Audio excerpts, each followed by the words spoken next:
okay over there? It's that time, everyone.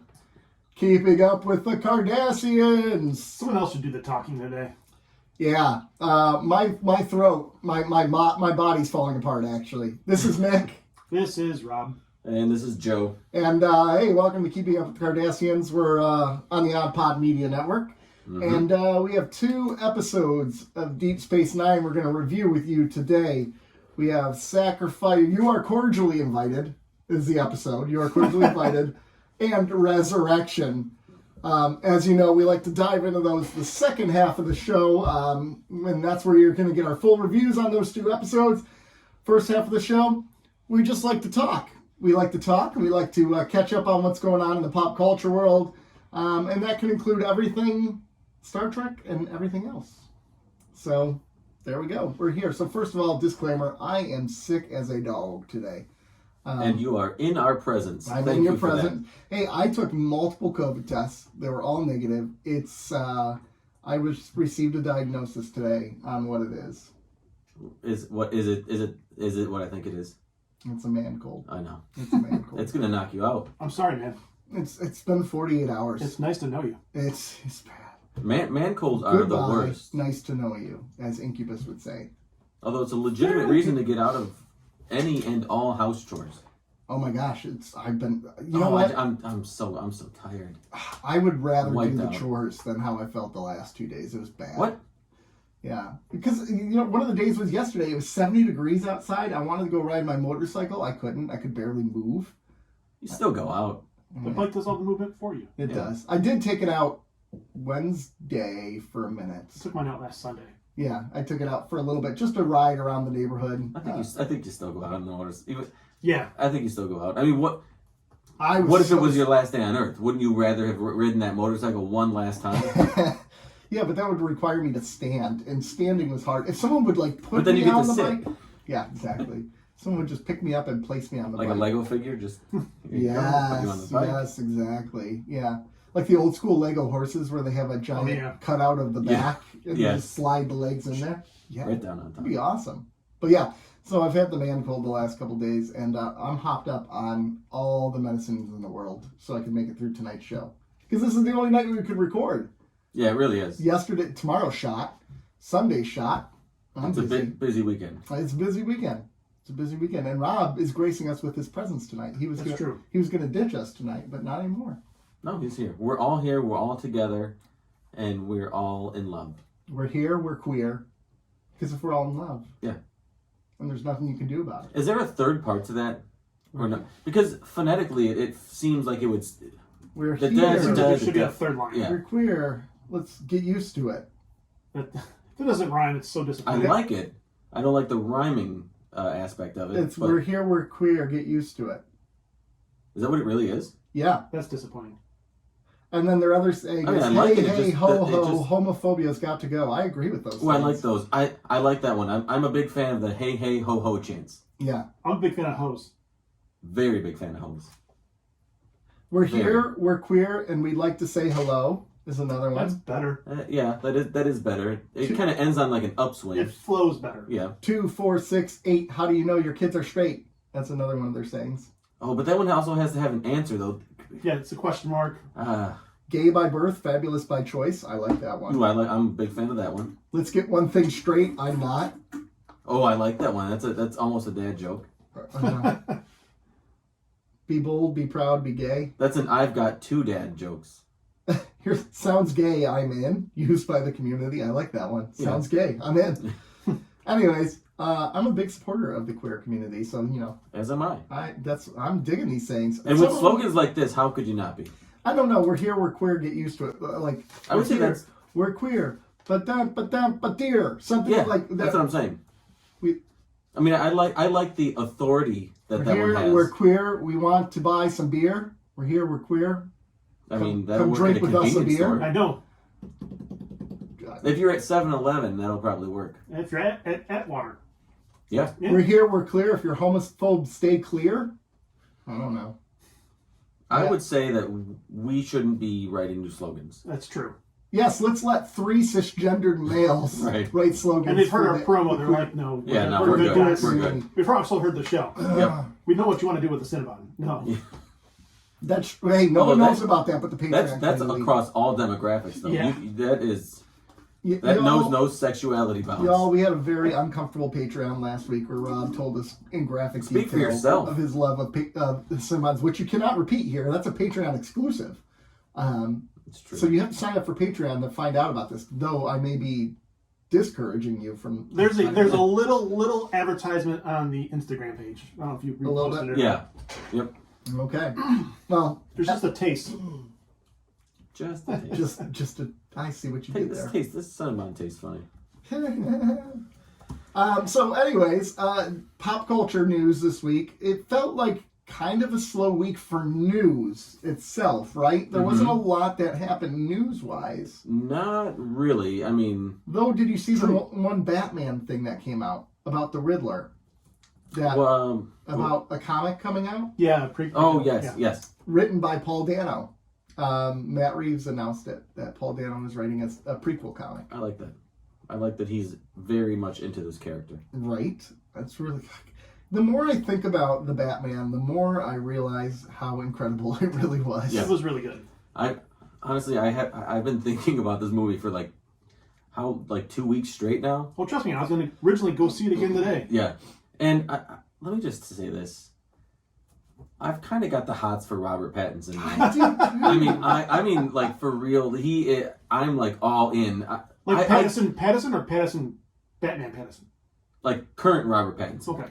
Current Robert Pattinson is a good-looking man. Yes, he is. And I want to apologize to all the girls in 2004 who were all over this dude. No, he was hideous. Yeah, but look what they did to him in 2004. That's him. No, in 2004. I get it. That's him now. I get it. They basically put him in. I get it, but now I'm seeing him in retrospect, and he's better looking in 2004 than he was to me in 2004. Do you know what I mean? I agree. So I don't know. I'm all in on this dude as Batman. I thought he did a great job, and I'm like a fanboy now. I know every time I see him, I'm just like, oh, there's Robert Pattinson. Well, the thing is, he's done some good movies because he did the Tenet. He was in Tenet. Yeah, and he blew me away in Tenet. He was really good. He was really good. And once I saw that, I'm like, okay, I'm ready for him. I'm still trying to understand Tenet, but oh my gosh, that was such a confusing movie. Still figuring that one out. That would have been so fun to see in the theater, though. My gosh, I'm kind of bummed that they still released it. It went right to HBO Max, if I recall. No, I think it was at the theater. Oh, was it? Oh, but that was really at the height of COVID. Nobody was going to the theater, though. I was trying to figure out a way to go, but I think I was busy when it came out. Yeah. Oh, yeah, September 3rd, 2020. That was the worst possible time to release it. And that was Nolan, right? He doubled down and said, we must make it happen. That's why he left he put it all on black and it came up red. Oh, yeah. Unfortunately for him. Stuck to his guns, though. I respect the crap out of it. I respect that because isn't he a big you need to see my stuff in the theater guy and practical effect guy? Yes, yep. So I definitely, like you said, respect him sticking to his movie making morals. Right, and I just like the practical effects of everything because it just looks so much different than that. That's why I loved this Batman because a lot of it was practical effects. Yeah, a lot the of whole those car chasing was practical effects. The car chase. Well, not the whole. But it just looks so much better. The jump through the fire was practical. The jump through the fire was practical. The corridor scene where it's dark and it's illuminated by the gunfire was practical. That was real muzzle fire. It just gives the movie that much more authenticity. Right. Yeah, I agree. Because for me, when I see something and it's obviously CG, it kind of takes the wind out of the scene a little bit for me. When you could tell it's that green screen they use for everything in the background, you're like, I agree. I totally agree. So here's the question. It's not on special effects. It's kind of shifting the question a little bit now that we've seen Batman 2 times, and you've had time to digest it and think about it. Mm-hmm. Can you even compare it to the Dark Knight trilogy and say one is better? Are they so different? Because I think they are entirely different films. Some people would be like, well, they're both really dark. In hindsight, looking back to the Dark Knight and Batman, they're not really that. I mean, they are darker, but There's like a lightness to the filmography, the cinematography to it. There's daylight. You mean? Yeah. Well, I mean that And too. no rain. A lot of more Bruce Wayne than in this one. And even if you were to just put this up against Batman Begins, for instance, can you say one is better than the other, or are they just so different they're not worth comparing? Well, you can say any movie's better than that one. You could go Zoolander to Shawshank Redemption and say you think one's better. I'll take Zoolander. I'll take Zoolander as well. What about better Batman interpretation? If You can do that. to me, I think you can compare them, but to me, they're two different films. And one, obviously, you're taking a trilogy of films and trying to compare it to a single film. Yeah. But I think the scope of Nolan's trilogy was Batman, right? Yeah. So it was telling, if you take them as quote unquote comic book movies, those are Batman comics. Yeah.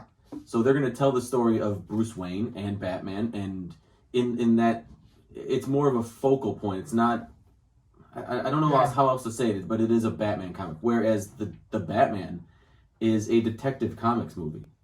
So I think that's what, to me, the lack of Bruce Wayne doesn't really, I don't know, take anything away, because in a Detective Comics series or run or single issue or whatever, you're not going to get a lot of Bruce Wayne. It's going to be Batman solving the crime or mystery or whatever. And from a story aspect, I really appreciate, because it gives them something more to do with Bruce Wayne in the second one, even if they still keep with the same kind of feel of movie. Mm-hmm. Yeah. It gives them something to do with Bruce Wayne, rather than him being, how quickly they made him the playboy after he didn't want any part of it in Batman Begins. Right. Exactly. Very quickly, But this allows them to grow Bruce Wayne as well, and that gives that character.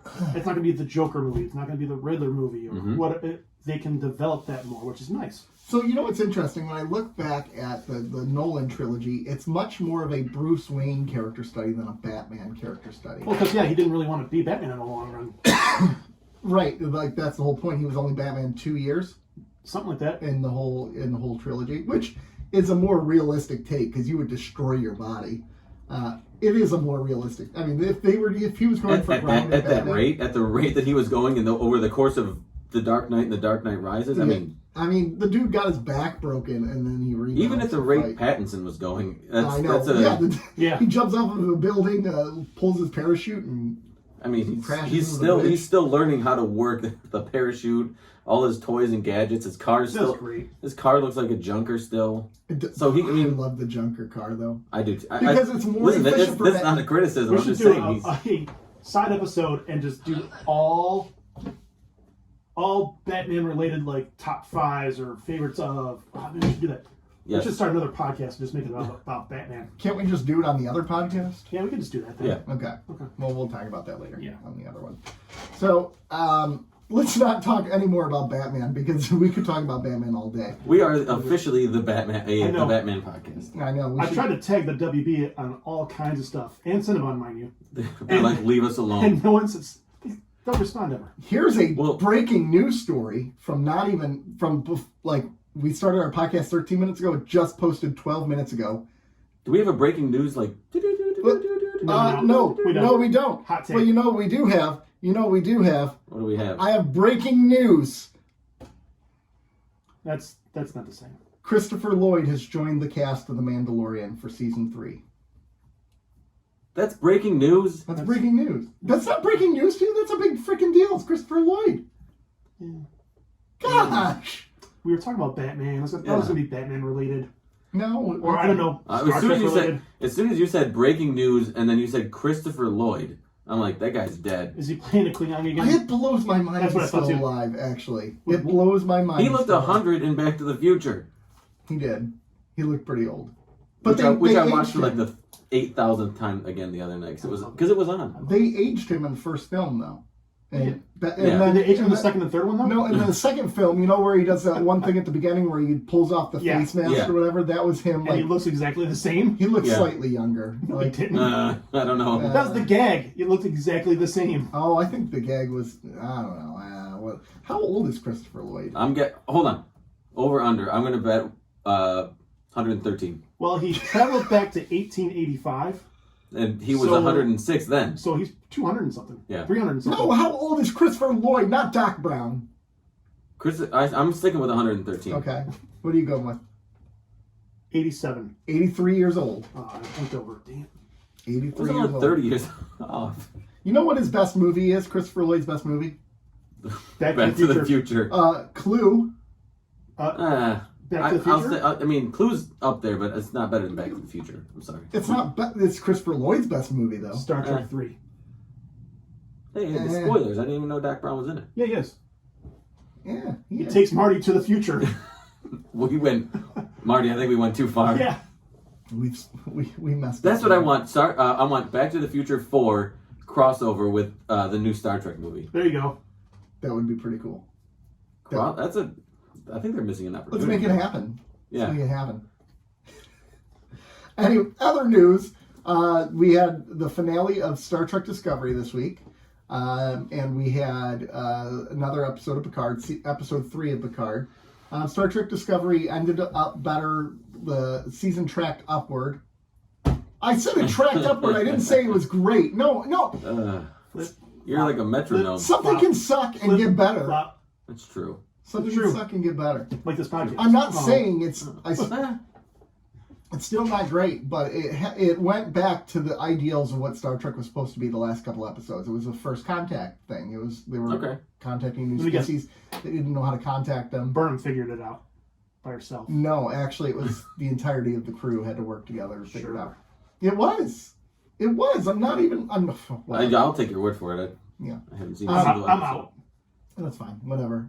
You're just. The only thing I know is that the lovely Stacey Abrams was on this. Stacey Abrams was on it as the Star Trek, the Federation president, which was pretty funny because at the end of the episode, right, like the Earth has left the Federation, and the year 3000 that they're in, and they solve this big crisis, and then they're welcoming the Earth delegation to try to get them to rejoin the Federation, and the Federation president is like, "We'd like to thank you, and we hope we can convince you." And she's like, "Say no more. We're in. Say no more. We're rejoining. You don't even have to say anything. We're in." Which is kind of a cool line. Oh, well, she's an actress. Let's just say she should stick to politics. Fair enough. But you know what? Wouldn't you fangirl over or fanboy being in one of your favorite series? Like Star Trek? Yeah. I mean, absolutely. Even if it's Discovery, would you still be excited to be in Star Trek? Yeah, I mean. Okay. Yeah, she doesn't have to be a good actress. Yeah. She's a huge Star Trek fan, so that's all it is. That's totally it's a dream come true for her, I'm sure. And it's kind of a thing of Star Trek. They always have these people drop in and out, right? These major names have small parts. Is she the first active politician to guest in Star Trek? I'm going to go with yes. I don't know. I would guess yes. I don't mean former. I mean, she's a current, active politician. Yeah. That's a great question. I kind of looked up politicians that have been in Star Trek, and I'm not really getting... I don't think there's been a lot of politicians in Star Trek. Actors, sure. Singers, Yep. Politicians, not so much. That's kind of cool. For Star Trek to be around this long and still break ground. That's kind of a neat thing. Yeah, so Stacey Abrams is the big one. I mean, there have been some pretty cool guest stars on Star Trek, but like The Rock. Gabriel Union, yeah. Oh, the fucking Rock is in everything. Not at that point he wasn't. That was when he was trying to switch over he was still younger. Well, he was young Rock. What do you work for CBS? Yeah. Is that the network it's on? CBS, I think. I hope so, because it kind of still has that young Sheldon title. Yeah. Paramount. Yeah, CBS. So there's a YouTube biopic series from J.J. Abrams coming to Netflix. Do you want to sign me up for something I could care less about? Because that is it. Is there a band? It's a Bono heavy. Here's a question. Is there a band out there that feels like they're pretentious, but you know nothing about them? You just assume they're pretentious? Because that is U2 for me. Dave Matthews is up there. You sons of bitches. I didn't even say anything. You pluralized that, and I said nothing. It's not you. It's you Nick, said sons of bitches. But I was looking at Nick. I meant Nick and everybody like him. Everybody waits against. There's people that think that about Tool. I mean, very they don't let you have a cell phone in their concert. Neither does Jack White. But they want you to Nobody enjoy thinks Jack the White's show. Well, I think there are plenty of people that think Jack White's pretentious. Oh yeah. That's a good question. I guess I never gave it any thought. Dave Matthews Band is not pretentious. I mean, you're so offensive. You're gonna wear cargo shirts and a t-shirt and play hacky sack. That's not pretentious. Rob, you're not helping, Rob. You are not helping your cause. I looked this up online and people said Bruce Springsteen is one they would list as pretentious. U2. Definitely U2. Definitely U2. Definitely U2. What are some of the other ones that they have? I can't. Pink Floyd. Marilyn Manson. Pretentious? Pretentious? Yeah.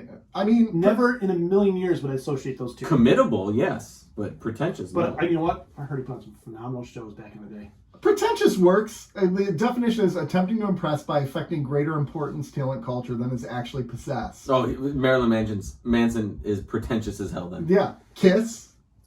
Oh, you will never meet somebody who dislikes Kiss more than me. I don't I mind dislike Kiss, them so much. I don't care Kiss.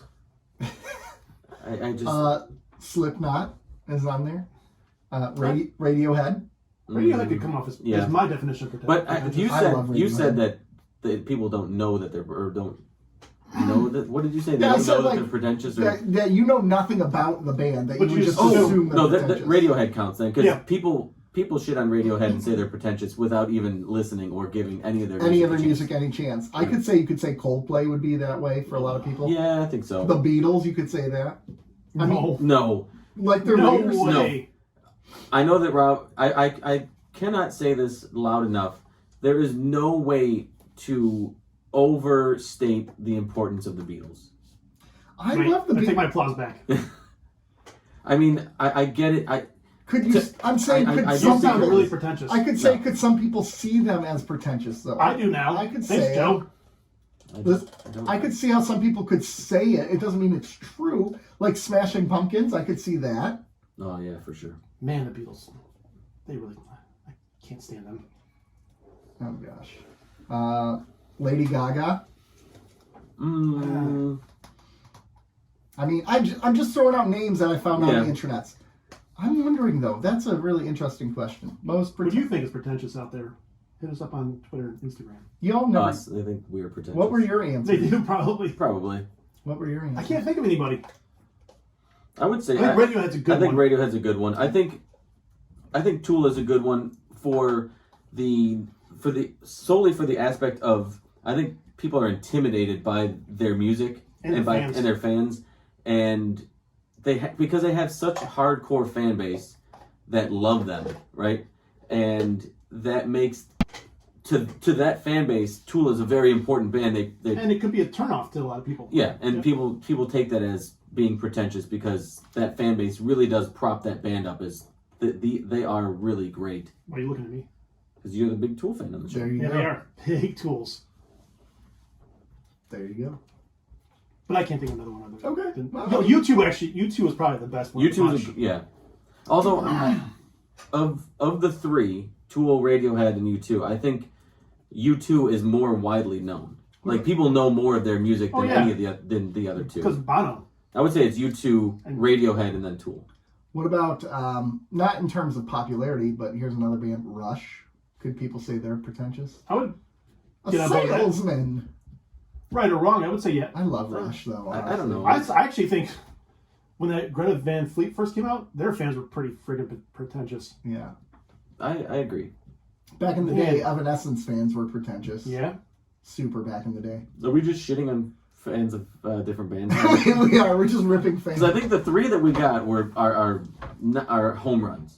Star Trek fans can be pretentious. You're damn right they can be. Yeah, they can be. Yeah, we can be. We can be. I'm not saying we. I'm going to say you guys. Yeah, they can. They you're can like be. newer to the media, so you could really get away with it. But Star Trek fans, we're very anal about canon, and we don't like anything that disagrees with our vision of Star Trek. We don't. Even though our vision. Most people. I think that's changing, from what I've seen. I don't know. I think there's a. I still like bad Star Trek. But think about it. We've had Discovery and Picard are the newer Star Trek series, and you're very good at that. Figuring that out. And most Star Trek fans in general are very meh towards each of them. Like the older Star Trek fans. Newer Star Trek fans like it. I'm more than meh towards. I'm more okay with Picard, but Discovery, they got a lot of work to do. Mm-hmm. I mean, it's too late now. I mean, I don't know. They can write other characters in the show. Like Reno, she's incredible. It should be all Reno all the time. You know what they need to do? Huh? They need to bring Worf on the show. Oh my gosh! Everyone needs a little bit of Worf. Where's Michael Dorn? Is he? In all fairness, let's get him some more episodes under his belt. He needs to be in more Star Trek hours. Yeah, I mean, because he hasn't worked enough. He hasn't punched the clock enough on Star Trek. Yeah. Right. Exactly. And Coombs, where's he at? I know. He should play 4 characters on the show. If Jeffrey Combs doesn't play a character in Star Trek, is it really Star Trek? I would say no. Because he was in what? He was in the Next Generation. DS9 Enterprise. Was he in Next Generation? No, he started Deep Space Nine, so that's a starting point. Okay. He was in there was Voyager as somebody. There was crossover. There was overlap between. He was in Lower Decks. But there was overlap between Next Generation and DS9. But not by the time Coombs came around. Jeffrey Coombs, though. Yeah, but get Jeff Combs some. Star Trek is where it's at. Let's get these guys some work. Michael Dorn and Jeff Combs, let's go. It's not really Star Trek if Worf isn't on the show. Yeah. He was in Star Trek Lower Decks. I didn't know that. Interesting. Yeah, he played a voice of a computer, I think. Yeah. Agamas, an evil computer. Yep. Anyways. My daughter actually likes to watch that show. So. Lower Decks? Yeah. It's pretty entertaining, actually. I enjoy it. It's nothing amazing, but... It's very silly. Yeah. It is. His best character, actually... That's a good question, is what would be Jeffrey Combs' best acting role in Star Trek? And I would actually say it's Shran. It might be Shran. It's Shran or Wei-Yun. I mean, Wei-Yun is really From good. what I know, it's Wei-Yun. I mean... Although, Liquidator Brunt's pretty solid, too. Yeah, that's a good one. Yeah, that's pretty Brunt. Good. FCA. That's a really good one. All right. Anything else, gentlemen? Well, so Captain Kirk is going to be in Strange New Worlds, or at least Kirk. Oh yeah. It looks like he's going to be a captain though, because he has the yellow shirt on. His first captain was the Enterprise. And the show's about Pike on the Enterprise. Maybe it's a flash forward or a flashback. Like maybe it's him sitting on the bridge. Well, my question is why? Because the guy they picked is good looking. He's a good looking. I get that. That's cool. But why? Because he's good looking. That's all they need to know. It's just looks good in a yellow shirt. Are we going to find out that maybe he wasn't the captain of the Enterprise at first? He was a captain of something else, and but why? they blacklisted it. I don't know. Just stick with the characters you got and roll with it. Because it's Kirk. It's Star Trek, and people they want to shoehorn Kirk into as much as they possibly can. They want to force feed so they can get people to pay attention. It's kind of like Darth Vader. It will why? It's Darth Vader. It's Darth Vader. It's Obi-Wan Kenobi. Yeah. It's all these characters that they just keep... sounds a little lazy to me. It's Jeffrey Combs. That's just more for fun. Yeah. If Coombs was playing Kirk, I'm in. Yeah, that would actually be interesting. That would be great. Yeah. I'd pay money to see that. I would. I mean, I know people were kind of... There was a faction of people that were like, this is awesome. And there were a faction of people that were like, why? Why? Why? Right. Why is... I don't like this. I haven't seen it, so I can't say it's bad, but why? I'm not the person to answer we that don't know. question. The only thing I can comment on is the casting. And I think it was like visually it's a good casting. He kind of resembles Kirk. He doesn't deviate from, Shatner. Really good. You're gonna I don't know if lightning strikes 3 times. I think it does. That guy looks like a strike of lightning. Fair enough. They should put cast Jason Momoa as Captain Kirk. No. Yeah. You know who they should cast as Captain Kirk? Who? The Rock. Yeah, they should. Woo woo! Give me more of The Rock. What'd you think of Picard episode 3? I enjoyed it. I don't like time travel, like when they go back in time to ship But that up. scene was pretty great. When they actually traveled? Yeah, it was and pretty it tied back to Star Trek 4 very well. It really, really did. I'm enjoying it so far. I'm not loving like the whole we're separated and we got to rescue. That's such a trope of shows when they get separated and they have to find Star them. Trek 4. It's very Star Trek 4. So we'll see what happens. I don't know. I'm in because It's Jerry enjoyable so Ryan far. is incredible. She's a great actress, and I'm actually enjoying what's going on with Picard too, with the Borg Queen and the other, what's her name, the Doctor. Yeah. Which that ties into my theory, though. Remember my theory last week that she's going to be the Borg Queen in the future? I bet you somehow the Borg Queen got more into her than she realized. Hey, hey, yeah. Spoilers. Whoops. So, anyways, what do you got? Me? Yeah. I mean, I only got one thing. What's that? Our announcement. Oh, Our Star Trek related fandom announcement. Do you have anything more before that, Nick? I got nothing. All right. I know Miss Marvel trailer was okay. That's all I got. I haven't watched it yet because I don't care. Oh, neither I. Yeah. I did see the list of Marvel put out the list of it looks fun, I guess. of upcoming things. Whatever. I don't know. I'm kind of marveled out at the moment. I'm glad that there hasn't really. What was the last Marvel thing? Spider-Man? No, No Way Home? that was after Hawkeye, right? Yeah. Yeah, so Spider-Man. And that was It's out, that was like a on big Amazon Prime today. Spider-Man. No Way Home. So I mean I thought that was great, and it's kind of been radio silence, and to me that's a good thing. Just let everybody chill, and I think they were smart to not step on the toes of DC with the Batman and everything. Yeah. Because it would just get overshadowed and it'd be kind of dirty. Now pool. you have Marvel fans yelling at you at the radio going, what are you talking about? It would be dirty pool, honestly. It would be. Just let them kind of have their own Let them sunshine. coexist. Yeah. Yeah. No sunshine when she got me. Love that song. Yeah, it's a good song. So, breaking news. Breaking news. Oh, man. It's a hot take. Breaking news. Hot This take. is a hot take. Hot take. So we've had Armin Shimmerman, we've had Nana Visitor, we've had Mr. Burglar, we've had Brian Volkweiss on the show as interviews and Jason. And Jason. And we are announcing our next one, which to me, this is no disrespect to anybody that we've had before. To me, this is the biggest of the 5. I'll give you a hot take for that one. Really? Yeah. I mean, I don't know. He's huge. I mean, he's huge in Star Trek fandom. He's probably more well-known than the other. He was on the biggest series of all time. The biggest Star Treks. Yeah, probably. Yeah, definitely. Original series? I would say ratings-wise, Next Generation. Yeah. At first air. Yeah, for sure. And then, but beyond that, he's stayed in pop culture, and he's really, he's kind of become this sort of figurehead of nerd culture. And we're going to talk to him Monday, and it'll be on an episode in the future in April. He has a book coming out. We're going to be speaking with the one and only Will Wheaton. Will Wheaton, yeah, buddy, making it rain. What?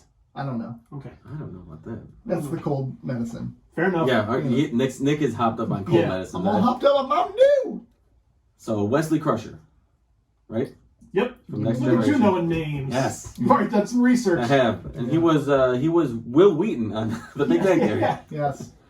But no, to me, he is I'm kind of intimidated by this one, to be honest. But he just because I don't know, he's a huge figure in Star Trek, and yeah. Go ahead. There's a rumor that he's a Tool fan too, and guess what I'll be asking about? Oh, really? Oh, Yeah. Is that a rumor? That's a rumor. All right. Guess what I'll be asking? Well, I know what I won't be asking about. No. Star Trek related stuff, because I know nothing. There you go. No, Well, you can ask about DS9. You ever watch it? Yeah, DS9 or I wonder, I don't know. Because I don't really know the character Wesley Crusher, so I don't know. Could they have wedged him in for an episode on DS9? I mean, you could do it. You could do that with anything. Yeah. To be honest with you, but was it necessary? No. Okay. I just wondered. I wondered if he's ever been approached. If he ever got it. Anything. He was in Star Trek Nemesis, the movie. Yeah, I did read that. And then, maybe Picard for some reason might show up. You never know. Yeah. So he has So the reason he's coming on is he's a huge fan of the show. No, he. He's also I've never heard of the show. Although his manager did say that they loved the name of the show. Okay. He says the best name for a podcast they've ever heard. Nice. Which I like it. it's always It's always a nice boost to the show ego. It's a nice foot in the door with people. It helps. From the It genre. helps. It helps. I mean, when I'm sending out these emails, it's basically cold calling, right? Yeah. It is an eye catcher.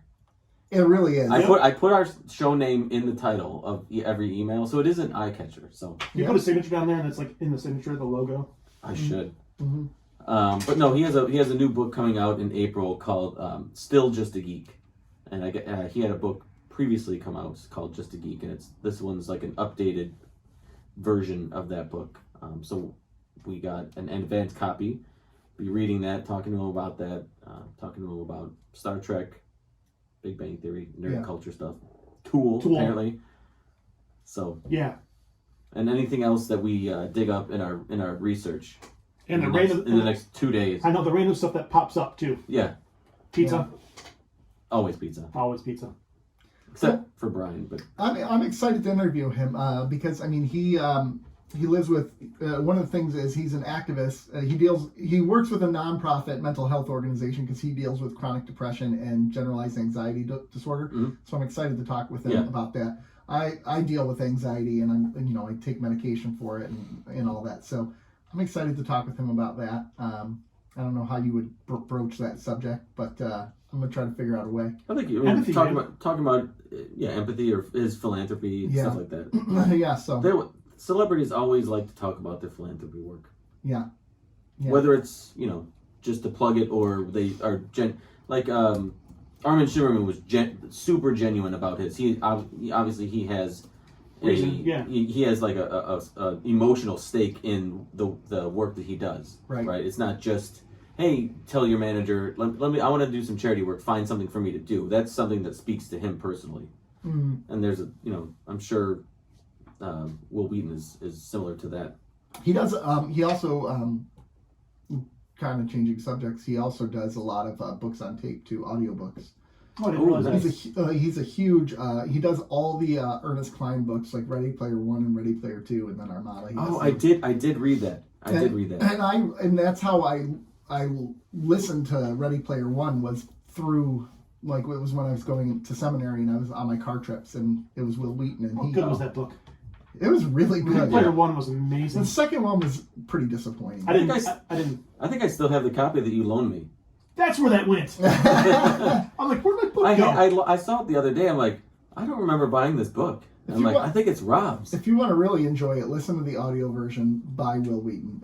It's read by Will Wheaton. He's really good. He does a great job.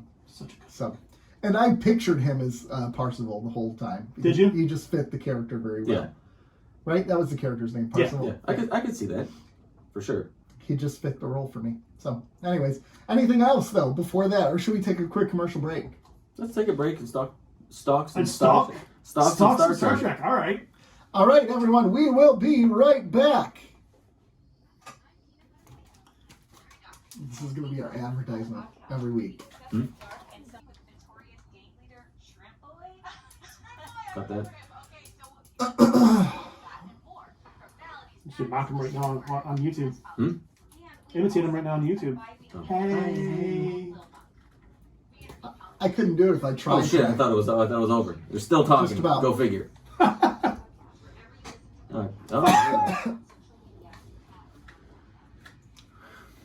Do it. The Muck. Do it. We like them. We like them. We do. They're good people. They're great people. So we're in season 6 in Star Trek Deep Space Nine, and everything has been trending upward. So, of course, these 2 episodes are going to be amazing episodes, aren't they? Wrong. We have 2 episodes reviewed. No, I know. I'm just sassy today.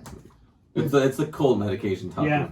We have 2 episodes. We have Kurt, You Are Cordially Invited, and Resurrection. So, would you like me to sum up You Are Cordially Invited?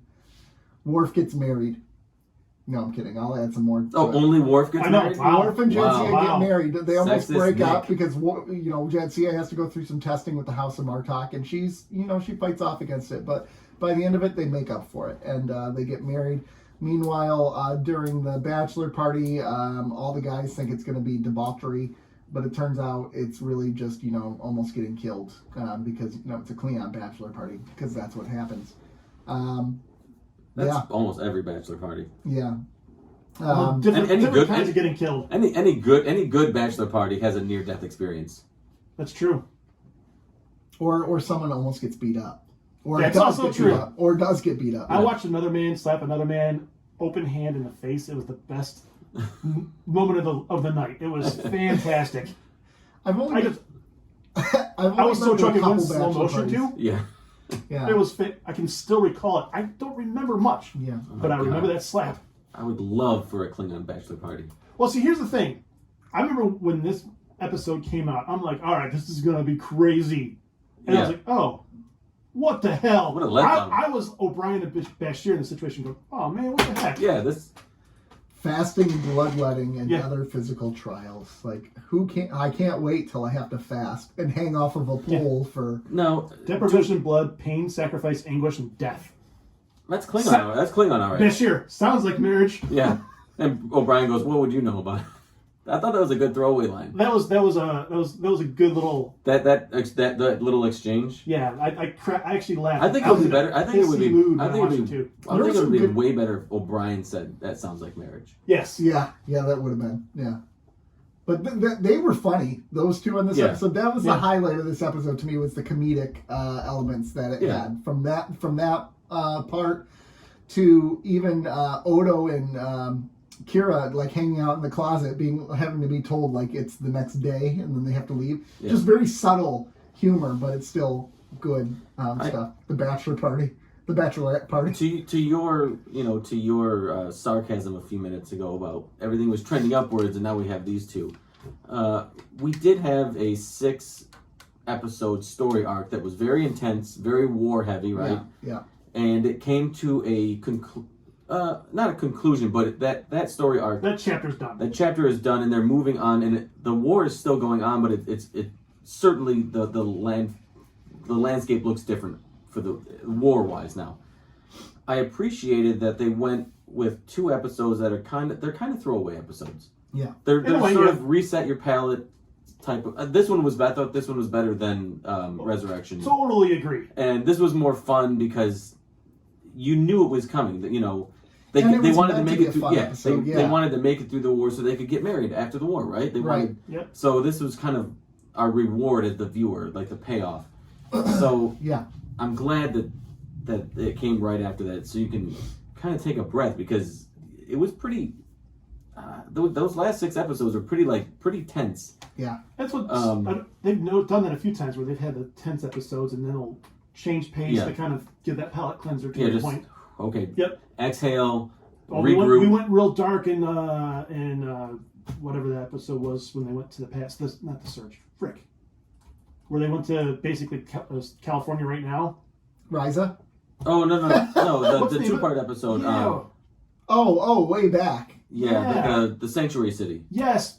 Dang it! I'm usually good at pulling the episodes out. You are very good. I keep wanting to say the right stuff, but it's not the right stuff. It's not the right stuff at all. You got the right stuff. It is not. Baby. It's not New Kids on the Block, unfortunately. At the dentist, I heard that song. It was pretty great. I gotta tell you a story. Did you go to the dentist this week too? Yeah, I did too. I gotta tell you a story about the dentist. We'll do that after. We'll stay focused first. I know. I went to the dentist after you, and you told us the story about. Oh, did you try it?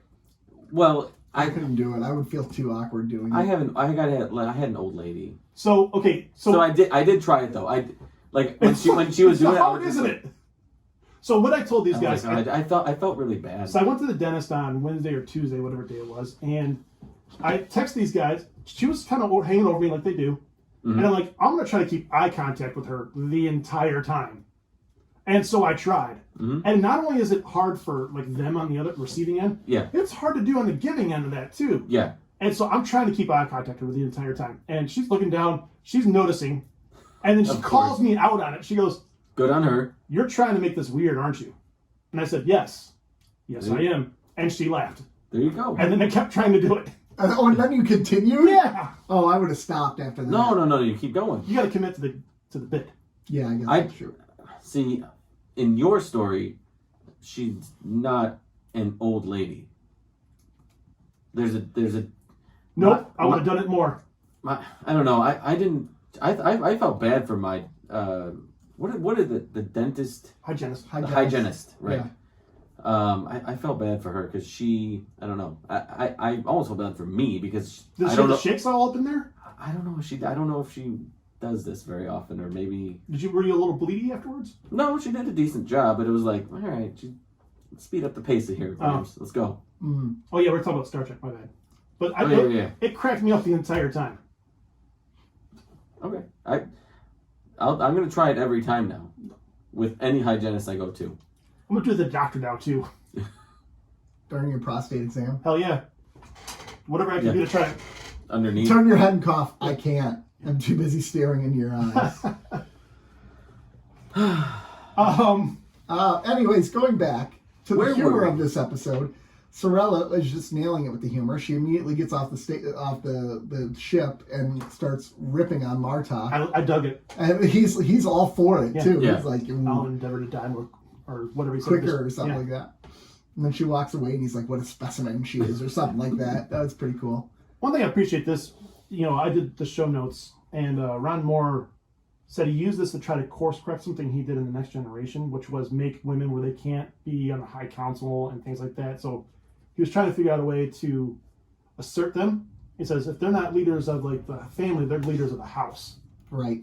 And in a way, it kind of gave them that authority. And then I guess a little bit later they repair and maybe there's a female on the High Council. But I appreciate him trying to recognize, I screwed up. Yeah. I made them lesser than, and I didn't really mean to do that. Yeah. Okay. Yeah. Okay. I mean, that's good. That's a good course correction. Well, that's about the only good thing out of this episode. No, I'm kidding. I'm kidding. Really crapping. This isn't Resurrection. Yeah, that's true. I went in this episode, I was in a pissy ass mood, and I didn't hate it, which is something because I was prepared to hate watch. So I watched them both yesterday at the height of my greatest part of my sickness. So maybe that's why. I was just kind of not feeling great. And besides, how can you not like this episode with Nog's dance? I know, like Yeah. It's like the cheap version of Thriller. Yeah, that's what I was gonna say. I also dig how they expected Worf's bachelor party to be crazy, yet in reality it's the bachelorette party that was planned by Kira. That is like freaking nuts. That tracks though. And then comes Odo trying to break up the party, and she's like, well, it looks like the commander of the station at the time says it's okay. Oh wait, that's me. Deal with it. That's me. You might as well stay and talk with me in the closet.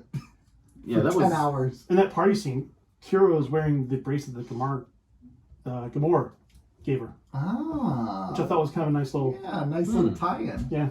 very nice. What's up with Jadzia wanting to get with the dancer? She's a flirt. Yeah, come on. Can you imagine though?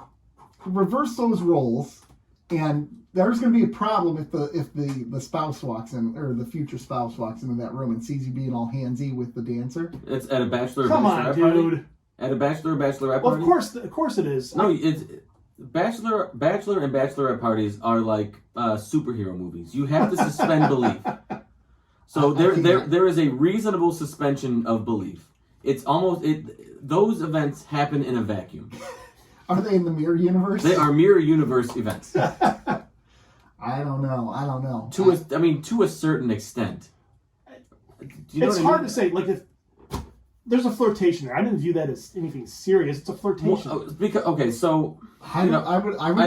what other people would think. I'd have a problem with that if I saw my wife. I juxtapose my wife in that. It's Here's okay. So would your wife be okay with it if you were doing it? Probably not. Yeah. Well, okay. So the stereotypical, outdated bachelor party is what? A strip club, right? Strip club, yeah. Guy hooks up with the woman in the back. But no, not that part. Just the strip club. Yeah. Are we talking personal experience? No, I'm just saying, like that's what I would think of. No, I'm just talking strip club. You go to the strip club. Your friends buy you dances or whatever. You pay, you pay inflated prices for drinks and whatever. Everybody knows that. Everybody goes into that. So there's this understanding. Expectation of what is to come. Right. So are you not going to look at these workers or, So my friend had a bachelor party and we went to a strip club for it. Justin Verlander was in the middle of a no-hitter. And we kept saying, put the game get on. out of the way. Yeah. Because the screen was behind the pole and we're like, come on, we're trying to watch the game. Yeah. Please. That's a true story. I know. I mean, there was, and I know about what time period that was because during that time, every 5 days, He gave it up in the ninth, by the way. of course he did. I think I know the game that you're talking about because I was watching it at home, and I was like, somebody in my house who mentioned something, and I'm like, you did not just say what you just said, and he gave it. Take a no-hitter in the Yep, eighth. yep. That person should rot in hell. So, I will but yeah, I think reserve any further. I just put my wife in that situation. If she was at a party, if I asked her how the party went, and she's like, "Good, I had fun, cool," Yeah. I'm not going to ask for particulars. Yeah, you're really. Plus, you're marrying this person. You're not really thinking to go with somebody in the back room. I'm just saying. I have different. We need to get Nick standards. married so we can experience this bachelor party at his. I would not be okay with that. Fact check, Leslie. I would Okay, not. I mean, I don't think you're alone in that. But I think if you remove the hooking up with somebody in the back room, I think everybody is at an understanding that there's going to be some sort of something going on that wouldn't normally happen. Yeah. He's paid entertainment. She was just being flirtatious, man. Yeah. Yeah. I guess. Yeah. I mean, I like how Worf wasn't even remotely jealous though. When could've been it came Curzon the next flirting. morning and they walked out, he's just like, "Oh, okay." Jadzia could have just said it was Curzon flirting. Yep. And absolve her of any... Her multiple Any sort of- personality disorder. Yeah. Yeah, she uses that sometimes, doesn't she? She used that in this episode. If I had Did not work had out. 9 of me, and I'd be like, yeah, that was the other guy. Who's the murderer guy? That was that guy. Yeah. Sorry, Ben. He killed that person. It's like primal fear on steroids. So who's in the wrong here between Worf and Dax? Worf. I think so too. But to that point, she knows who she's marrying. She knows he's kind of a stick in the mud. But she did try. Like, she really made efforts up to that point. Oh, I agree. And at some point, it's like, enough is enough. Because I don't like how the argument was, well, Jadzia's carefree and just kind of does her own thing. And Worf is a stickler and a traditionalist. Okay, Worf got They're everything. the odd couple. Worf got everything he wanted. Jadzia didn't. She bends over backwards for him. Yeah. And he doesn't give at all. He just No, he gives. He gives. He gives a lot. That's why she bends over backwards for him. Exactly. I just don't. I mean, I don't feel bad for Worf here. I feel bad. No, for he was Jadzia. a douche. She's gone out of her way to make him happy. And when does he ever do that for her? Worf is a stick in the mud. He is, a like, literal. I mean, He he's couldn't just even have fun with her on Risa. She was there for one thing and one thing only only. Worf can't and have he fun couldn't on have Risa. it. Yeah. He decided he was going to destroy the planet just to make her, just to. because people were stick it having to too her. much fun. Can't do that. He was jealous then. He was, but like, come on, Worf. Well, then you know he wouldn't be good with Jadzia flirting. No, he walked in, didn't he? Not while they were flirting, but like he walked in as they were waking up. Yeah. From the night. So before. he's grown. No, I think he Ish. did. No, I don't think he's. Personally, I don't think he's grown at all. I haven't really gravitated to Worf yet. Nothing has really said like, nothing has pulled me into this character. He's the best in the baseball episode, though. Yeah. I can't wait for the baseball. I'm looking forward to the baseball episode. We're 300 years in the future here. Right. They still haven't figured out how to cure a hangover. What's up with that? It's different kind of liquor. Candy is dandy, but liquor is quicker. Yeah, so they cured like normal liquor. This is like Saurian brandy. So it's Yeah, something this different. isn't like synthol either. Yeah. They went for the real stuff. Yeah. For this party. I love how she got the lieutenant off a couple days. Hey, do you really want to get drunk and stay a couple days longer? I made it happen. Just drink as much as you want. You don't have to go back to work. Okay. Even though I'm in. there's a war going on, but But You gotta cut. that's no different than what troops would do in times of war. If they have downtime. Because absolutely. they're seeing some terrible things. You gotta mask that. My favorite part of this episode was Sisko's talk to Dax at the end, where he chews her out, basically rips her down like to size. Yeah. And then the episode ends with her head on his shoulder because she, he was right. Yeah. I like it.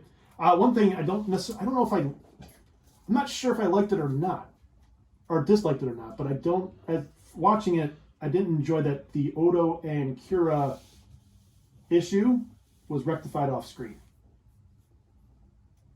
Yeah, I didn't like that. I kind of was okay with that. Okay.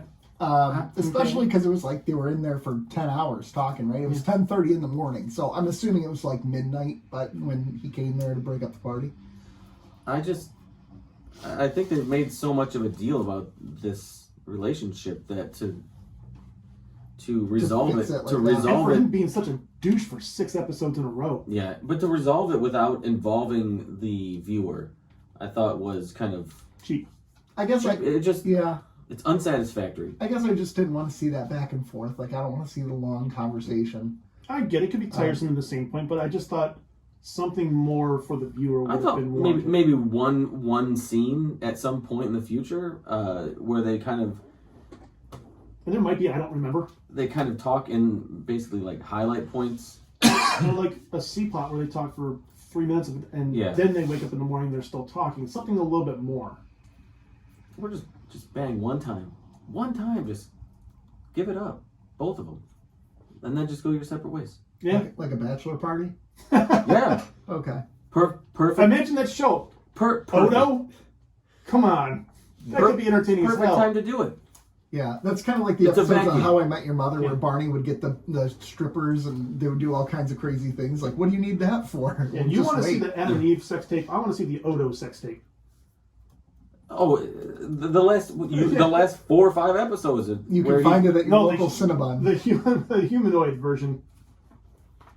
Does he have... Not doggy style. No. Human style. Solid style. He banged... Who did he bang? He had sex with somebody. Yes, he did. 2 seasons ago, or a season and a half ago. I said sex tape. I mean, just go watch that episode of DS9. They were basically in bed. You can see his pasty ET body. Oh, gosh. Anything stand out from this episode beyond what we've talked about? How wild is that honeymoon going to be? Well, it's going to be so boring. They already mess each other up on the regular when they... Well, I know. Beforehand. So obviously that's... Does it ramp up for the honeymoon in Klingon culture? He's going to bring his copy of Atlas Shrugged and get her to try to read it. That's what he's going to do. Oh, it's going to be so boring. Yeah, I know. Read this Ayn Rand book. It's so good. Ugh. For a Klingon, he is a snorer. His son's cooler than he is. Oh my god, his son's... And the son knows he's an idiot. That's what I love about the son. He's like, I'm a good luck charm because I do all the dumb stuff, so they think I basically take all the bad juju. And now they have the actor act the way he's acting because he's supposed to be Klingon, but he's a human. Excellent casting. But god, it's so terrible. Like his voice is just so friggin' proper. It is really bad. Just Jesus Christ. Do you know who his dad is? Speaking of proper speaking Klingons, nobody speaks more proper. He's like, I've never seen somebody talk so rigid. Wouldn't it be awesome if they killed off Worf and just had Martok take his place in the series? Well, think about Martok's a way better character than Worf. Martok is way better. Well, Worf is a human, raised by humans, trying to compensate for the fact that he is raised and hung out with humans for the first 30 years of his life. So that's probably why he's the way he is. I don't care. Fair enough. I'm trying to get to like him, but I just can't. But Michael Dorn can fly jets for real. No, Michael Dorn's he's a cool Michael dude. Dorn's a cool dude, actually. And he plays the character well. That's the problem. Yeah, you try to get on the show? I have. That's a hot no. That's an actual no. Yeah. They said no. Yeah, I could see that being a no. Would you say we got Will Wheaton, though? Well, I mean, I can update the email now. At first it was just I was just trying to fly. Mr. Burglar. Well, we didn't even have him. We had Muck? No. Well, at first we had nobody. Yeah. And then we had a Word Burglar and a Visitor, and now that'll be 5 people. Yeah, but we can. Yeah, you could be like, just so you know, on Star Trek podcast, we've had guests such as... Yeah, but depending on where we want to go, if they're more Star Trek related, we can just do, the Visitor, Armin Shimmerman, Brian Volkweiss, Will Wheaton, or if we want to go more pop culture, we can just go Will Wheaton, Word Burglar, there's different avenues. We need Ronald Moore, because I need to talk with him. He was a verbal commitment. Like, it was a yes, he would like to do this. Let's set something up for later down the road. And then it just hasn't happened. I've reached out a couple times. I won't give up because they've already said yes. So So you should copy and paste that part. Yeah. Remember when you said yes Let's circle back to We're that. almost to season 7, buddy. Come on. Yeah. And we don't want to talk about that other show. Did he do another show? Yeah, it's on HBO or something like that now, isn't it? I don't know. I'm not going to fall for it. I'm not going to fall for it. So we want to put a bow on this. You wedding? know what else had Resurrection? Jesus. Battlestar Galactica did. There was Resurrection ships in there for the Cylons. Heard of it. Shut your face. Resurrection. Okay. Vedic Bareil is back. Yay! We're all so excited. It's the Mirror Universe version of him. He just wants to escape his universe because he says it's bad. So him and Kira loves him. They end up sleeping together. Turns out he's a bad guy. He's only there to steal the Orb of Prophecy. Baker. And then all of a sudden, Attendant Kira shows up and is like, how's the plan going? Blah, blah, blah. And then by the end of the episode, he decides that he actually had something real with the real Kira and turns against Attendant Kira, shoots her, and they go back to the Mirror Universe, and Kira is left all sad and lonely again. What a piece of crap episode this was. Another question. Something I asked earlier. Why? Yeah. Why? Besides, intended Kira. Yeah. I mean, This is a really good question. Yeah. Why is this episode happening is a really good question, because again, does this further the development of Kira? Not really. It actually sets her back a little bit. Agreed. She was duped. Because why is she all of a sudden he looks like him, but it's not him? Well, here's the thing.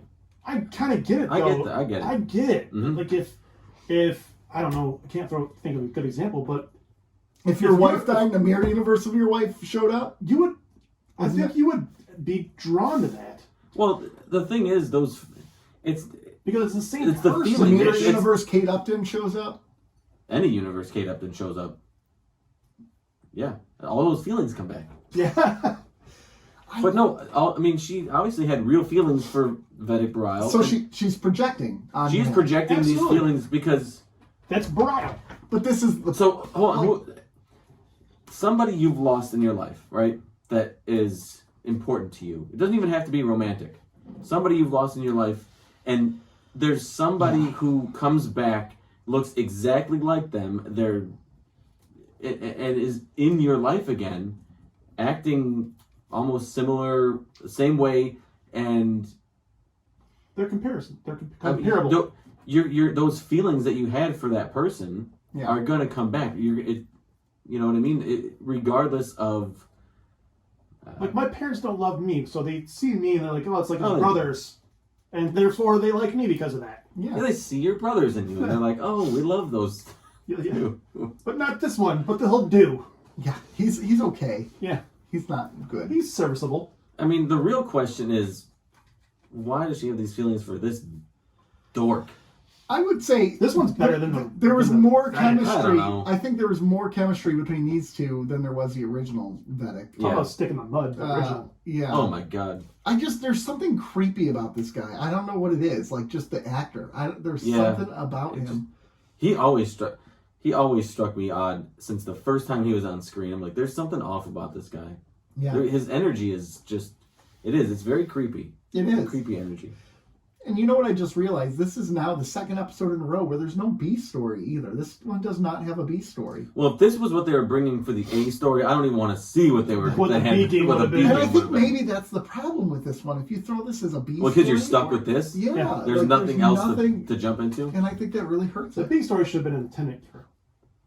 Now, End of story. Here's what I will say that I did appreciate about this episode, is that it was kind of like the mirror universe, but from the other angle. So we're not going to the mirror universe. The mirror universe is coming here, which I guess would be mirror universe. Do you know? Yeah. But I did like seeing it from the opposite end. Hate to see her go, but I love to watch her leave. Yeah.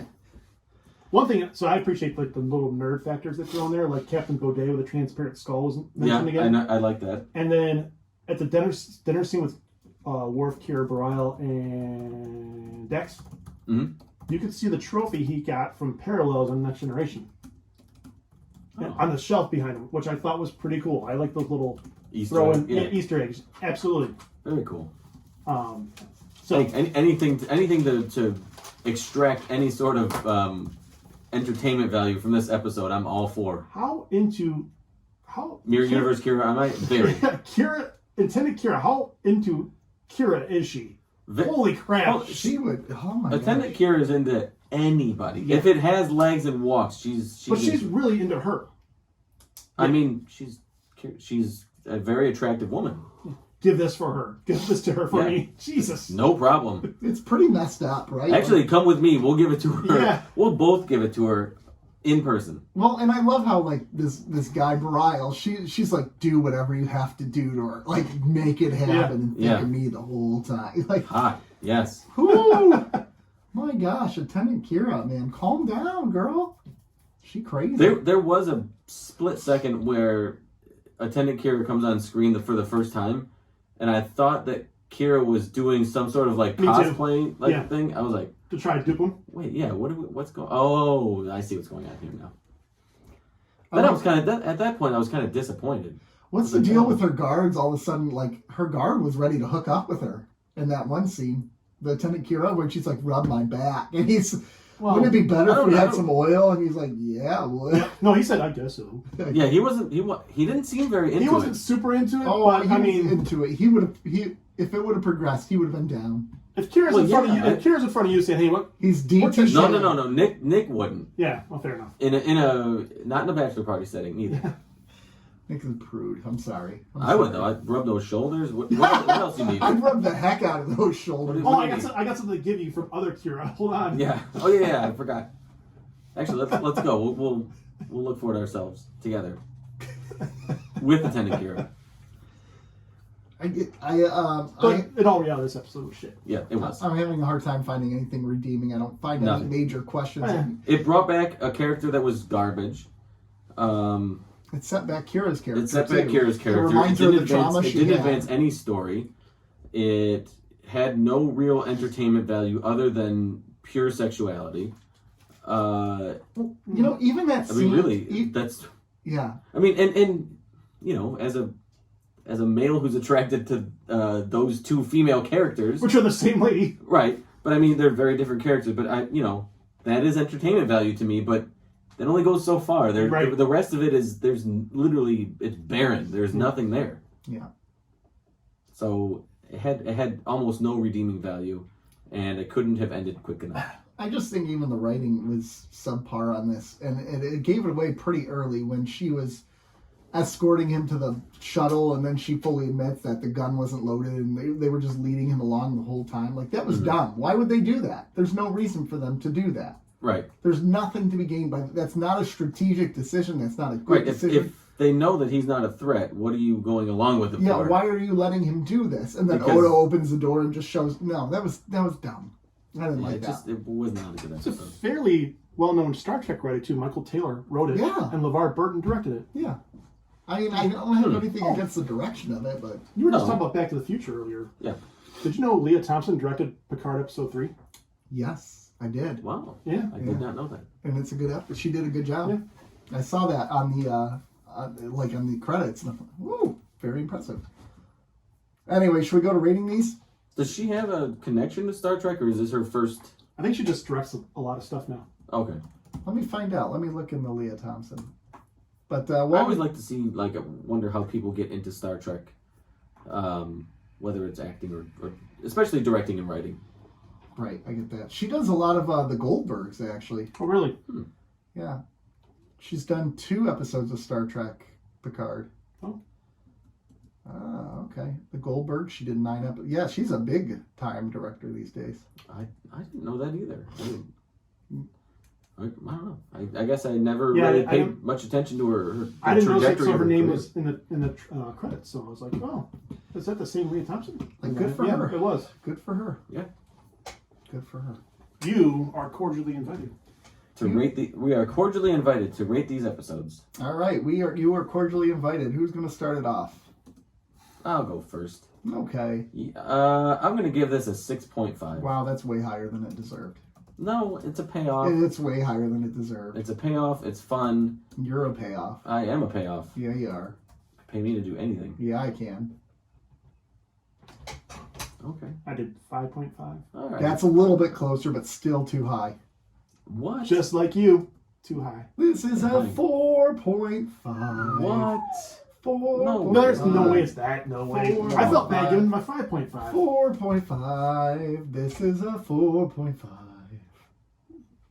I thought the ceremony was pretty interesting. Yeah. What do you To me, know? it's 6.5. It was. I don't The know. ceremony was really cool, actually. Like, that was a really cool You wedding rated this ceremony. higher than Sons and Daughters. You said you rated this higher than Sons and Daughters. That's fine. I mean, this to me 6.5 is I wouldn't go out of my way to put it on again, but if it was on, I'd sit down and watch it again. That's fair. Which is exactly what if this was on, I'd watch it again. I would not. It was comedically redeeming. It paid off There- a story. there was good comedy in It it, paid off a yes. plot point that was not teased, but built up over the course of those 6 episodes. Okay. Yeah. Okay. You got me there. It was fun. It was. Yeah. Okay. Whatever. All right. Resurrection. There you go. Resurrection. 3.5. And that's 3.5 solely on Intended? both Kira's. Yeah. Yes. 2.5. I did 3.5 as well Yeah. because there were some fun. There's some. And it's Okay. nowhere near as bad as Second Sight. No. This was it. No, this wasn't the worst Star Trek episode I've ever seen. It can't be because it just no episode. Oh, no, it's not. It's definitely not. I mean, I have 2 rules. No episode with Garrick could possibly be the worst, and no episode with Mirror Universe Kira could possibly I think this be. is the worst one from this season, though. Oh, it easily. From this Oh, season from 6, 8 season- episodes in? Yeah. Oh, easily. Like, for the entirety of the season. Oh, no, I think there's one later in the season that is just god awful. Worse than this? We'll see. I'll have to watch it again because it's been a while, but Yeah. I don't know. there's one episode I know that I did not enjoy. At least this one you said had some redeemable qualities about it. I don't know. Again, to me, I think that the redeemable qualities are purely sexual. Unfortunately, that's just, and I think that was almost purposeful on that point.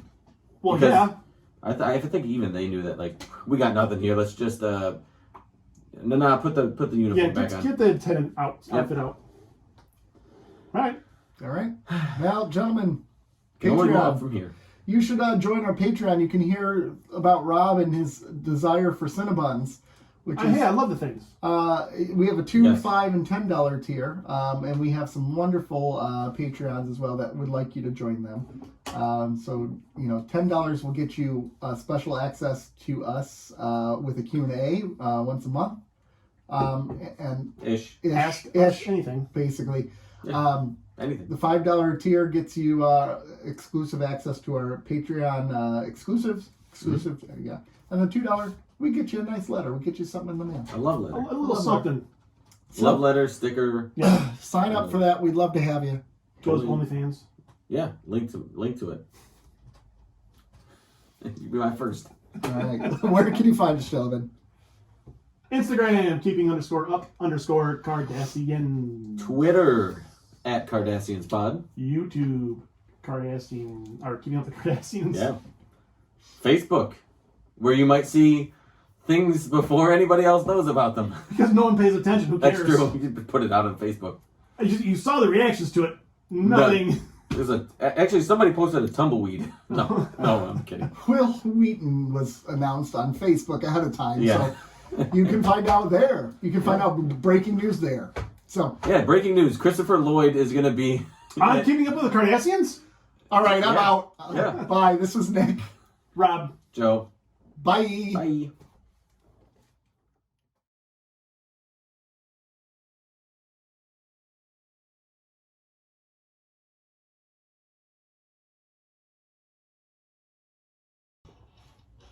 What? You forgot something. We all forgot something. What? It's still on YouTube right now. Still recording. We didn't make a single mention of this being the 69th episode. Oh, you can bring that up next I was week. attending Kira I too. know. Oh, YouTube. You could have man. rated the episodes especially six- because of that. Oh my god, I could have You rated it a missed- 6.9. YouTube, we fucked up. We did fucked up fuck up. bad. You two did. Hold on. That's Hold true. on. Lieutenant Kira and Kira, 69. Oh my god. Yes. Is there an OnlyFans for that? Yeah, I could illustrate it. I'm illustrating it mentally right now. I'm sure you are. Oh my Still god. recording. Yeah. What's this? What's the 69 plus 1? Like it's a triangle. Is that the Harry Potter triangle? Yeah, it's like the infinity sign. Yeah. But it's a three-pronged deal. I'll hit stop now.